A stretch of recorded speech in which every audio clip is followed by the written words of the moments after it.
Hello friends बलबाय माय बर' tech चेनेलनि गेजेरजों नोंथांमोनखौ बयखौबो दायो बे समाव बे भिडिअनि गेजेरजों नोंथांमोननिसिम मोनसे मुलाम्फा गोनां मोनसे बिग आपडेट लानानै फैदों एबा बे खौरांखौ नोंथांमोना शेयार खालामनो नाजादों।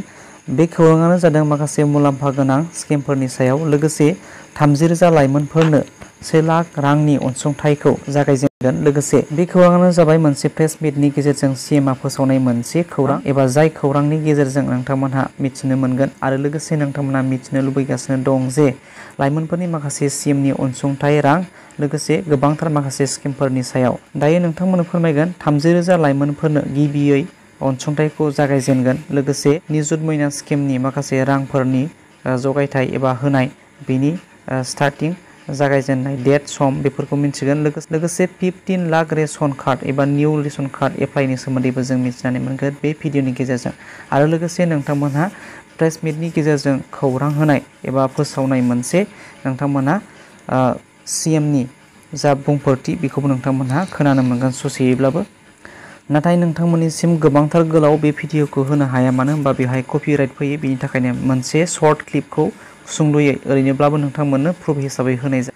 दायो नोंथांमोननि गुबै मिथिनो लुबैनाय मोनसे खौराङानो जाहैबाय आत्मनिर्भर स्किम। बे आत्मनिर्भर स्किम जा लाइमोनफोरनि रां अनसुंथाइ 2 लाख रां आरो बिनिफ्राय लानानै 5 लाख रांसिम जि इयुथ स्किम जा लाइमोनफोरनि अनसुंथाइ रां एबा लन बिनि सायाव नोंथांमोननो फोसावना होनो नाजादों।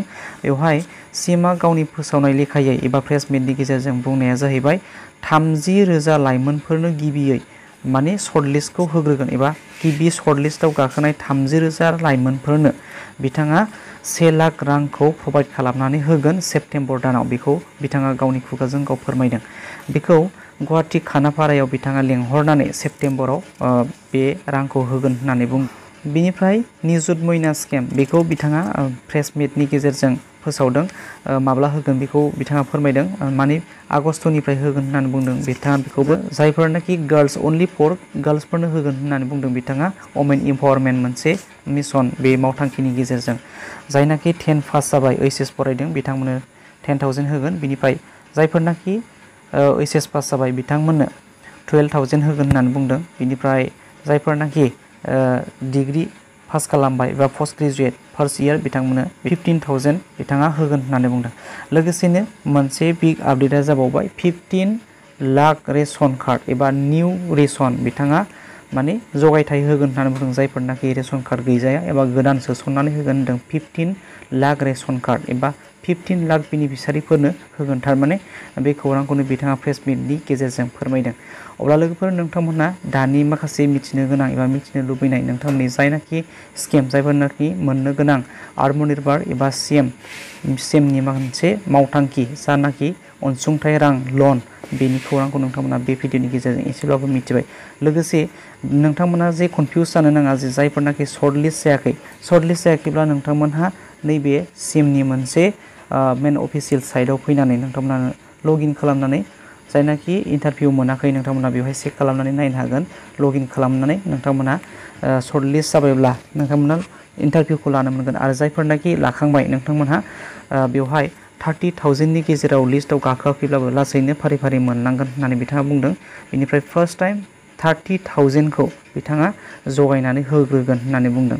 আমি অৰুণোদয় আঁচনি আমি ৰাইজৰ মাজলৈ তাক সৰ্বাধিক পৰ্যায়ত লৈ যাম যাতে নোপোৱা মানুহৰ সংখ্যা কমি যায়। হায়াৰ ছেকেণ্ডাৰী পৰীক্ষাত পাছ কৰি আৰু মেট্ৰিক পৰীক্ষাত পাছ কৰি কলেজত নামভৰ্তি কৰিলে ছোৱালীসকলে 10,000 আৰু 12,500 টকা লাভ কৰিব।